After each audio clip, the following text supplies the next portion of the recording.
귀한 믿음의 찬양 감사합니다. 모든 사람에게는 각자의 사명이 있고 또 하나님의 부르심이 있습니다. 각자의 사명과 부르심에 합당하게 행할 때 하나님께서 사람들을 세워서 이루기를 원하시는 하나님의 뜻을 이루어 갈 수 있습니다. 가정에서 아버지는 아버지다워야 됩니다. 어머니는 어머니다워야 됩니다. 자녀들은 자녀다워야 됩니다. 그래야 하나님께서 가정을 통해서 이루고자 하는 하나님의 뜻을 이루어 갈 수 있습니다. 마찬가지로 하나님께서 교회를 세우시고 또 성도들을 부르셔서 하나님의 영광을 세상에 드러내고 하나님 나라를 확장하며 이 땅에 예수 그리스도의 복음을 통해서 죽어가는 영혼들을 살리시기를 원하십니다. 그 일을 위해서 우리를 부르셨고 그 일을 위해서 우리를 각자 직분과 사명을 따라 세우셨습니다. 그러면 우리는 성도답게 성도다운 모습으로 살아야 됩니다. 성도가 성도답게 살아야 세상에 거룩한 영향을 끼치고 하나님의 뜻을 이루어 갈 수 있기 때문에 그렇습니다. 성도답게 사는 것은 어떻게 사는 것입니까? 성도답게 사는 것은 경건하게 사는 것입니다. 경건하게 산다는 것은 단순하게 말하면 하나님의 말씀의 가르침대로 사는 것을 말합니다. 하나님이 하라 하신 일들을 힘써 하고 하나님이 하지 말라 하신 일들을 애써 금하며 사는 것이 경건하게 사는 것입니다. 겉으로 드러난 경건한 모습이 참 경건이 아니라 우리의 마음자리에 하나님의 말씀에 순종하고 하나님의 뜻을 따르고자 하는 그 생각에서 나오는 모든 행위와 은행심사가 진정한 경건입니다. 우리가 경건하게 살아야 될 그리스도인인데도 경건하게 살지 못하고 하나님의 말씀과 하나님의 뜻을 따라 헌신해야 될 그리스도인임에도 불구하고 세상의 마음을 빼앗기고 세상의 마음을 두고 살기 때문에 그리스도인이 세상에 거룩한 영향을 끼치지 못하고 교회가 세상의 소금과 빛의 역할을 잘 감당하지 못하는 안타까움이 있습니다. 그래서 다시 우리가 그리스도인답게 살아야 됩니다. 경건하게 하나님 말씀을 따라 사는 삶을 회복해야 됩니다. 그것이 나 자신을 위해서도 그렇고 또 우리의 다음 세대들을 위해서 또 이 세상의 주님의 나라를 위해서도 그렇습니다. 그런데 우리가 믿지 않는 세상에서 예수 믿는 사람으로 경건하게 살고자 하면 그것은 쉬운 일은 아닙니다. 왜냐하면 그리스도인을 경건하게 살고자 하면 손해를 각오해야 되고 반대에 부딪히게 되고 사람들의 비아냥거림과 조롱을 우리가 감내해야 되기 때문에 그렇습니다. 그래서 오늘 본문은 불신 세상에서 예수 그리스도의 가르침을 따라 경건하게 살려면 박해가 있을 것이다 말하고 있습니다. 12절 말씀 무릇 그리스도 예수 안에서 경건하게 살고자 하는 자는 박해를 받으리라 말하고 있습니다. 박해는 경건하게 사는 그리스도인들이 피할 수 없는 것입니다.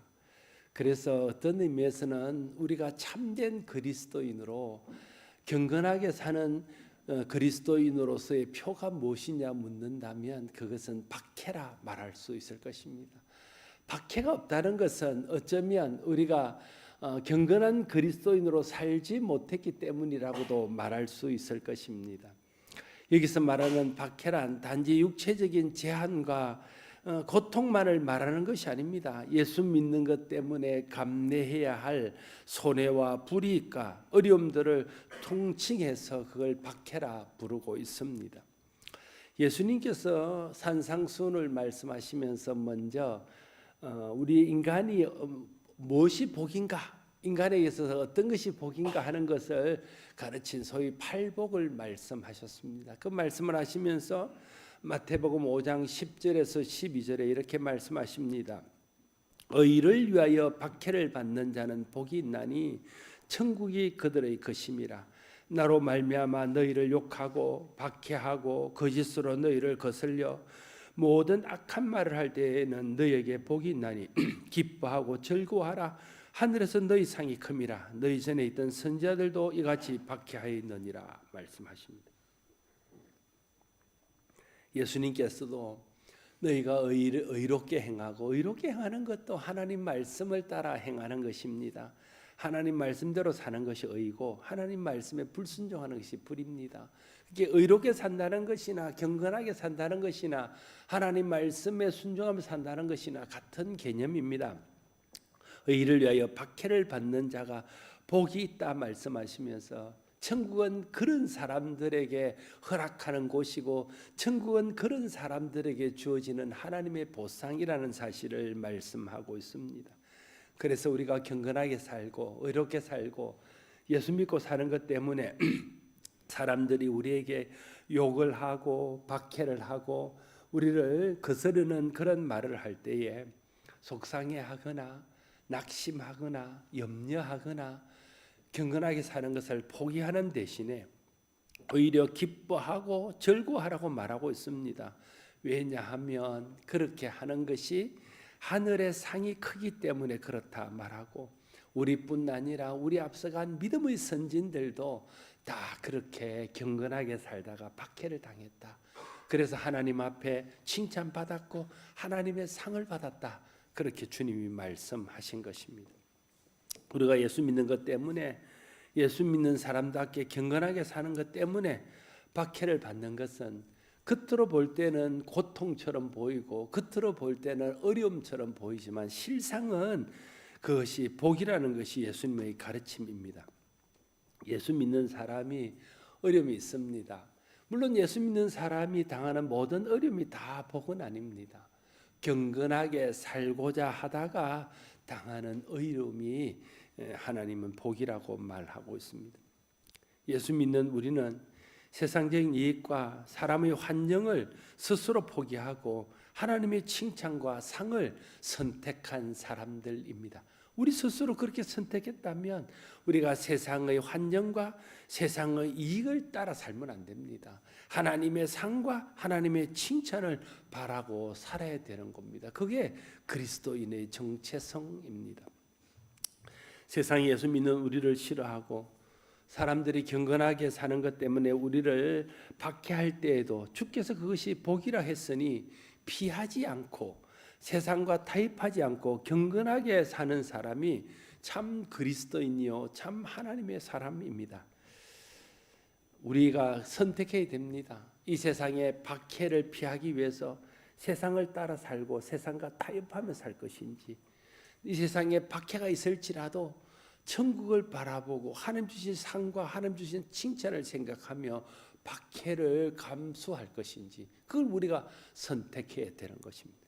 그런데 우리가 박해가 하나님 주신 상보다 크게 생각이 되고 이 세상에 당하는 불이익과 어려움들이 하나님이 주실 칭찬보다 더 크게 생각되는 사람은 박해 때문에 칭찬을 포기하고 하나님 상을 포기해 버립니다. 세상을 따라 삽니다.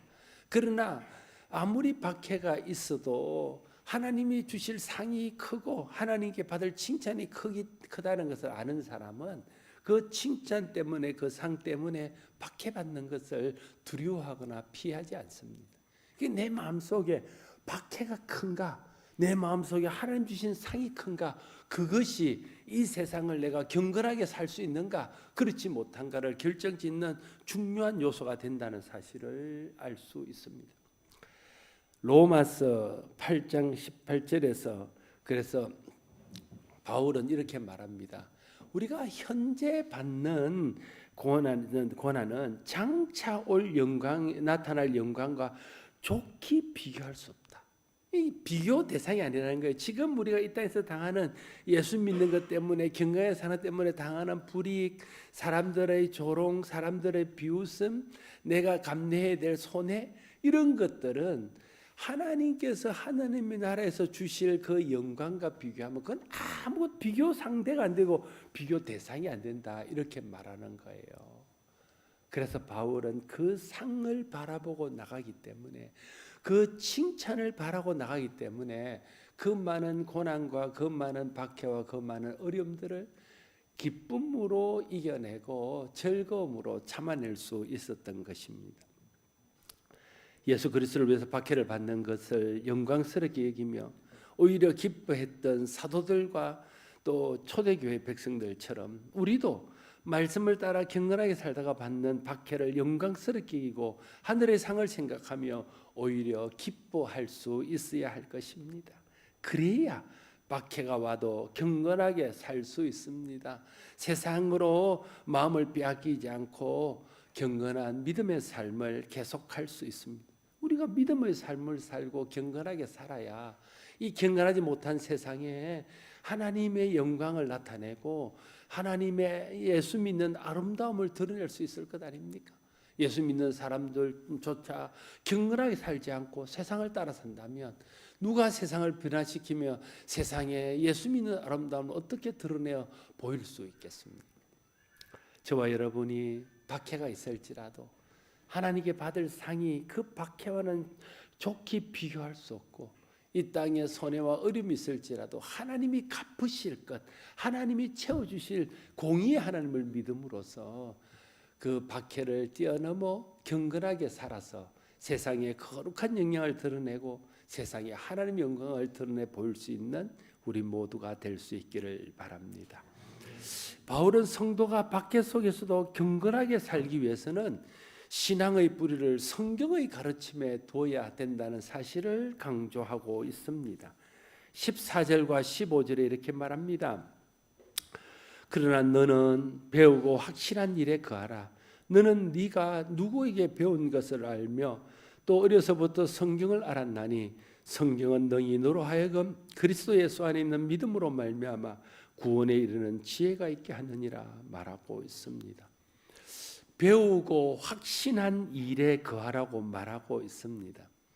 배우고 확신한 일에 거할 때 세상 유혹에 흔들리지 않고 말씀을 따라 경건하게 살 수 있습니다.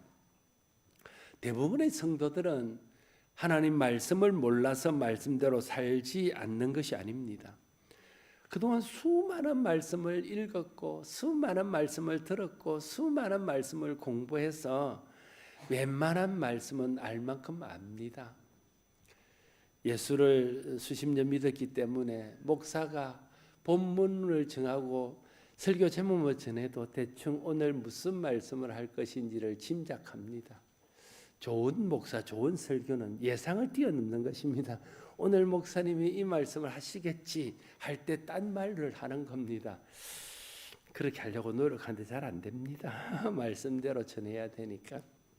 아무튼 몰라서 말씀대로 행하지 않는 것이 아닙니다. 왜 그런데 아는데도 말씀대로 행하지 않습니까? 여러 가지 이유들이 있습니다. 그러나 그 여러 가지 이유 중에 아주 중요한 이유 중에 하나는 말씀에 대한 확신이 부족해서 그래요. 그러니까 배우고 확신한 데 거하라 했는데 배우고 확신한 데 거하지 않기 때문에 그렇다는 거예요. 여러분, 하나님 말씀대로 살면 하나님이 책임져 주시고 하나님이 지켜주시고 하나님이 보호해 주시고 하나님이 복을 주신다는 것이 성경의 가르침입니다. 그렇죠? 모르는 사람이 없습니다. 진짜 이 하나님 말씀대로 우리가 하나님 말씀대로 살면 하나님이 지켜주시고 하나님이 보호하시고 하나님 책임져 주시고 하나님이 복을 주신다는 것을 100% 확신한다면 우리가 말씀대로 살 것입니다.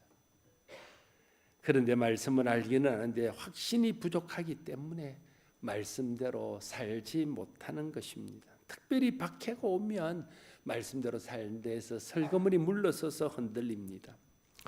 예수님 말씀대로 너희는 먼저 그의 나라와 그의 의를 구하면 네게 필요한 모든 것은 내가 더하여 주겠다 하신 말씀을 우리는 압니다. 그런데 진짜 예수님 말씀대로 내가 내 인간적인 욕심과 세상을 따라 살지 않고 내 삶의 중심, 내 마음의 중심을 하나님 나라와 그의 의에 두고 하나님 나라와 그의 의를 우선적으로 생각하며 산다면 하나님이 그 나머지 모든 것 내가 염려하고 내가 걱정하고 내게 필요한 모든 것은 하나님께서 온전히 풍족하게 채워주실 것이라는 것을 진짜 조금도 의심하지 않고 100% 확신한다면 우리가 그의 나라와 그의 의를 먼저 구하며 살 수 있습니다. 그런데 이 확신이 부족하기 때문에 염려하고 걱정하며 그의 나라와 그의 의를 먼저 구하지 않고 자기 이익과 자기 일을 먼저 구하며 살아가고 있는 것입니다. 배우는 것도 중요하지만요, 배우는 것에 확신하는 것, 확신 가운데 거하는 것이 더 중요합니다. 배운 것이 옳다는 확신, 배운 대로 행하면 하나님께서 약속하신 일을 이루신다는 확신이 있어야 됩니다. 배운 것이 옳고 복되다는 확신이 딱 서야 우리가 배운 대로 행할 수 있기 때문에 그렇습니다. 여러분, 우리 배운 것을 확신하게 하는 것은 누구입니까? 하나님께서 우리를 말씀을 배울 때 그것을 깨닫고 그 말씀이 믿어지고 그 말씀을 확신하게 하기 위해서 성령님을 우리에게 보내주셨습니다. 그래서 성령의 진리의 영이라 말하고 또 다른 보혜사라고 말하는 것입니다. 성령이 우리에게 말씀을 들을 때, 말씀을 읽을 때 말씀이 깨달아지고 말씀이 믿어지게 합니다. 그래서 그 말씀대로 확신 가운데 거하도록 우리를 도와주신다는 거예요.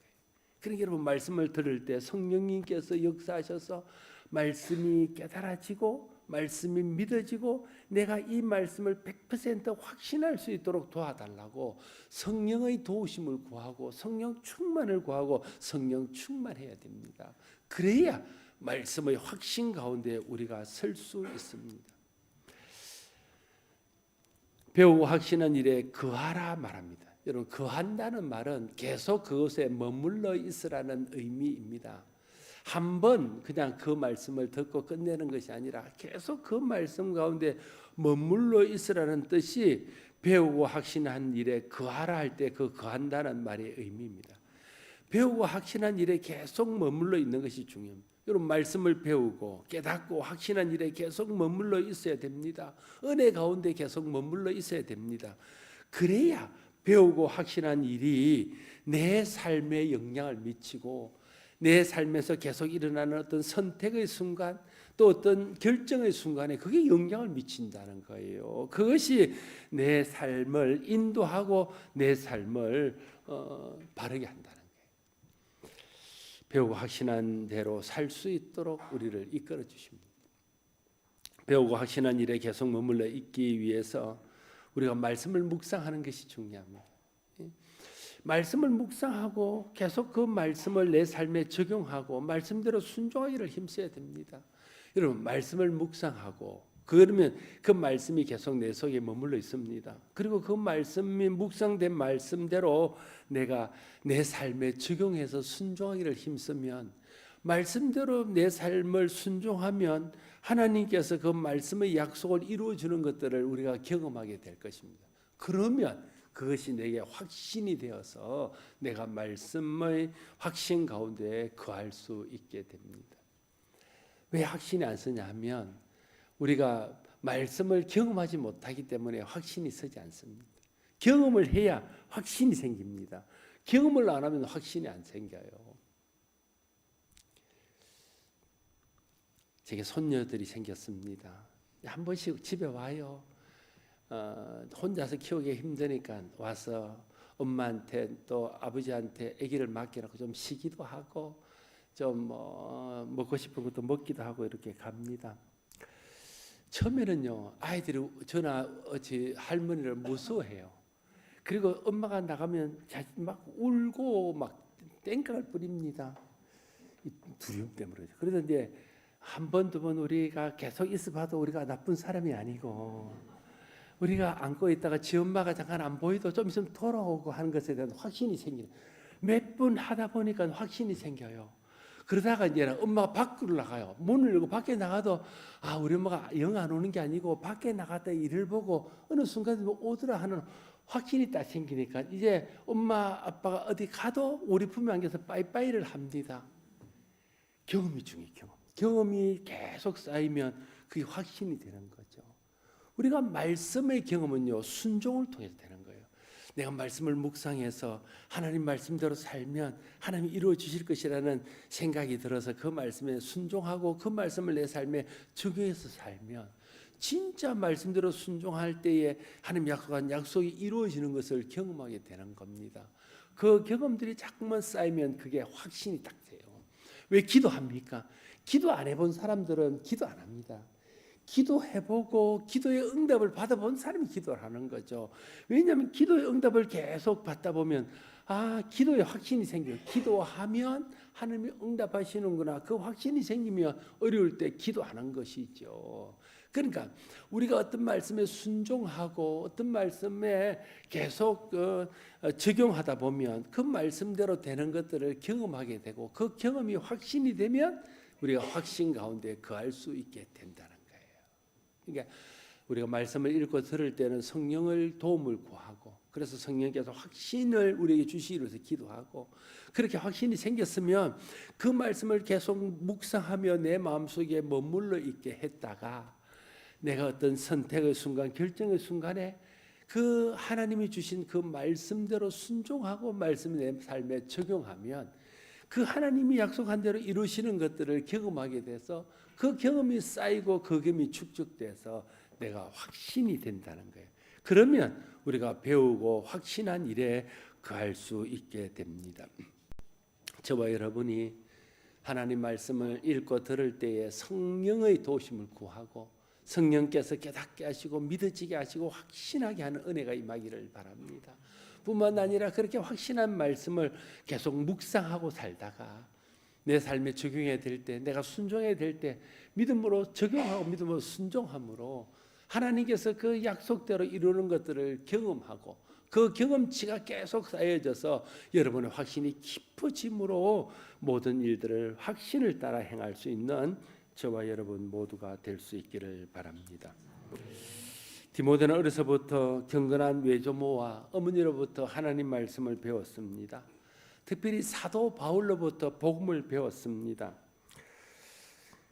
오늘 사도 바울은 베드로에게 성경은 능히 너로 하여금 그리스도 예수 안에 있는 믿음으로 말미암아 구원에 이르는 지혜가 있게 하느니라 말하면서 왜 우리가 성경대로 행하고 성경의 말씀에 거해야 되는지를 설명하고 있습니다. 여러분 성경이 주는 많은 유익들이 있습니다.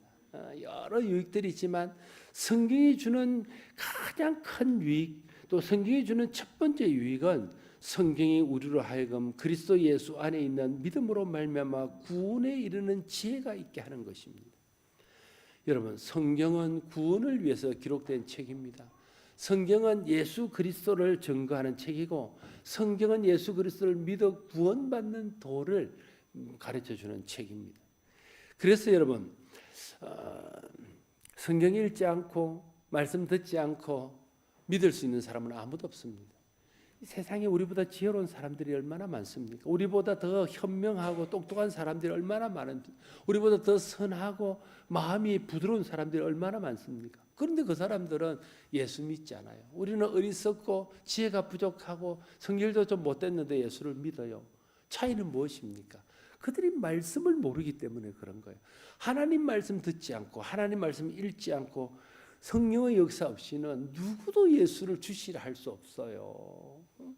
그러니까 말씀 내가 구원의 확신이 부족하면 어쩌면 나는 말씀을 읽지 않고 말씀 듣는 일에 게을러서 그런 것은 아닌가 점검해 봐야 된다는 거예요.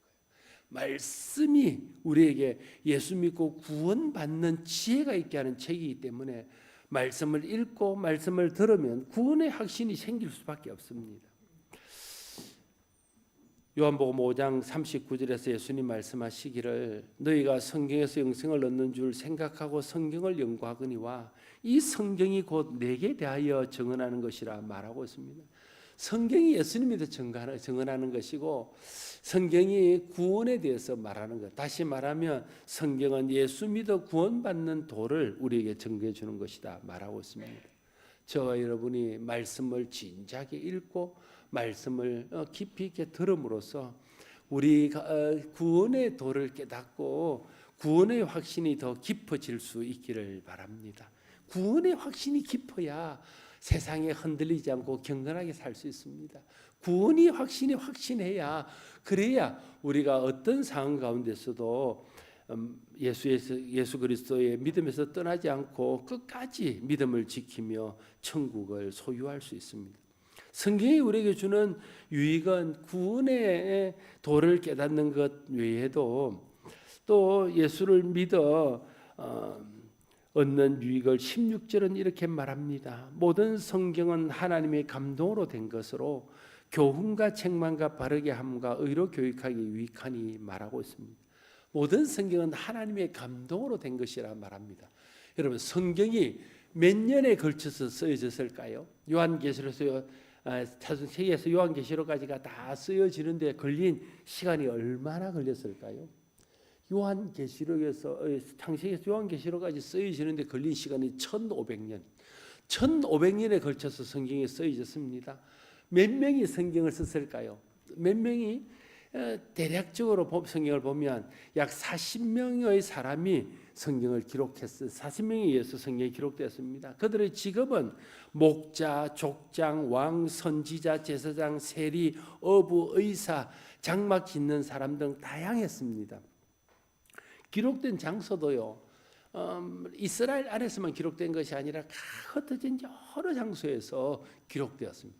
여러분, 1500년에 걸쳐서 40명의 서로 모르는 사람, 서로 모르는 각자 다른 40명의 사람이 서로 모르는 다른 장소에서 기록한 성경이라면 이 성경은 통일성과 일치성에서 맞지 않아요. 어떻게 정당하다는 거예요.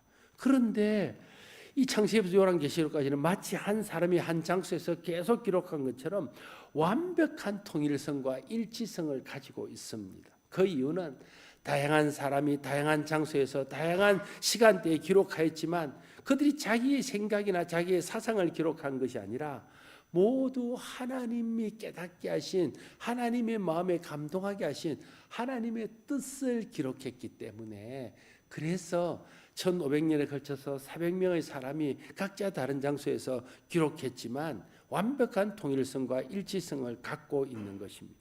이것이 모든 성경은 하나님의 감동으로 된 것으로 라는 말의 의미입니다. 성경을 하나님의 말씀이라 하는 이유입니다. 모든 성경이 다 하나님의 감동으로 되고 모든 성이 하나님의 말씀이라면 하나님 말씀이 가장 완벽합니다. 하나님이 완벽하신 분이기 때문에 하나님 말씀이 완벽하셔요. 하나님이 우리를 만드셨고 하나님이 우리를 가장 잘 아셔요. 하나님이 우리가 행복하기를 누구보다 원하셔요. 그러면 하나님 말씀대로 살아야 되는 것 아닙니까? 하나님이 완벽하고 우리를 잘 알고 우리가 행복하기를 원하면 하나님이 말씀하신 대로 살아야 우리가 하나님의 뜻을 이루고 하나님 주시는 완벽한 행복을 누리며 살 수 있는 것 아닙니까? 성경은 하나님 말씀이라고 믿는다면 성경의 가르침을 따라야 됩니다. 성경의 교훈과 책망과 바르게 함과 의로 교육하기에 가장 유익한 책이라고 믿는다면 성경을 읽고 성경의 가르침을 따라야 됩니다. 우리 자녀들에게도 무엇보다도 성경을 가르치고 성경을 읽도록 하고 성경의 교훈하는 바를 교훈해야 한다는 거예요. 왜 우리에게 문제가 됩니까? 왜 우리 삶이 교훈과 책망과 바르게 함과 의로 온 삶으로 나가지 못하고 하나님이 기뻐하지 않는 삶을 삽니까? 그것은 성경의 가르침대로 살지 않기 때문에 그렇습니다. 왜 우리 자녀들이 우리가 원하는 대로 믿음 안에서 하나님 기뻐하는 사람이 되지 못합니까? 그들에게 성경을 가르치지 않고 성경대로 가르치지 않고 세상의 것들로 세상의 지식과 세상의 가치를 가르쳤기 때문에 그렇습니다. 그래서 우리가 정말 하나님이 원하시는 온전한 사람으로 살기를 원한다면, 우리 자녀들이 하나님이 기뻐하는 삶이 되기를 원한다면 지금이라도 말씀대로 가르쳐야 되고 말씀을 가르쳐야 된다는 거예요. 성경 구원의 길을 알게 할 뿐 아니라 세상 사는 바른 도리를 가르치는데 또 가장 유익한 책입니다. 인생의 가장 바른 길은 성경에서 발견할 수 있습니다. 인생의 바른 답 역시 성경이 가지고 있습니다. 성경에 삶의 지혜가 있습니다. 성경을 묵상하고 성경의 가르침을 따라 살아야 성경에서 삶과 신앙과 가장 바른 길을 찾을 수 있고 답을 얻을 수 있습니다. 저와 여러분이 성경의 말씀을 따라 살아서 인생의 가장 바른 길로 행할 수 있게 되기를 바랍니다.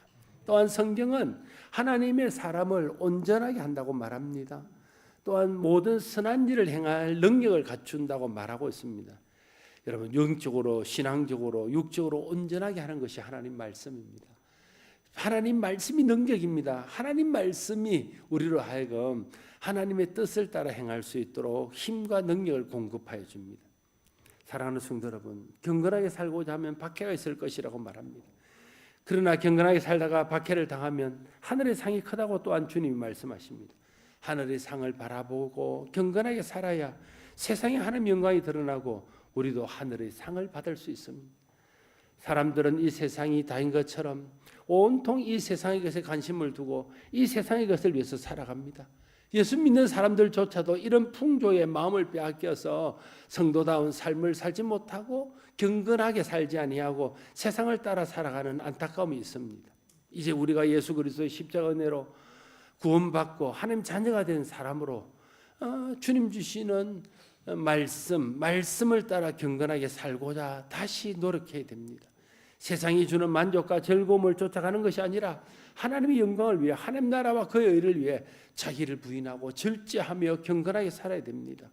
하나님 말씀을 따라 경건하게 살아야 하나님의 영광이 드러나고 우리도 하나님께서 주시는 상을 받고 세상이 줄 수도 알 수도 없는 하나님의 놀라운 하나님 나라 백성의 복을, 하늘에 속한 신령한 복을 누리며 살아갈 수 있습니다.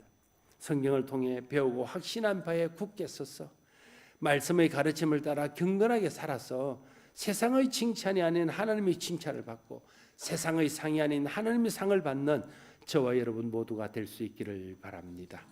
기도하겠습니다. 아버지 하나님, 우리가 예수 믿는다 하면서도 하늘의 상을 바라기보다 세상이 주는 상의 마음을 빼앗겨 있습니다. 하나님의 칭찬보다 사람들의 칭찬에 굶주려 있습니다. 하늘에서 받는 복보다 세상에서 누리는 복을 더 좋아합니다. 그래서 우리는 말씀을 따라 경건하게 사는데 자주 실패합니다. 하나님, 우리가 그리스도인이라면, 우리가 주의 은혜로 구원받은 사람들이라면 이제 세상을 따라 사는 것이 아니라 말씀을 따라 살고 하나님의 영광을 위해서 살고 하늘의 상을 위해서 살아야 됨을 다시 한번 깨닫습니다. 성령 하나님, 우리 마음을 주장하시고 우리 생각을 주장하셔서 말씀을 따라 경건하게 살 수 있도록 도와주시고 박해가 올지라도 흔들리지 않고 하늘의 상을 바라보며 경건하게 사는 경건한 그리스도인들 다 되게 하여 주시옵소서. 예수님 이름으로 기도드리옵나이다.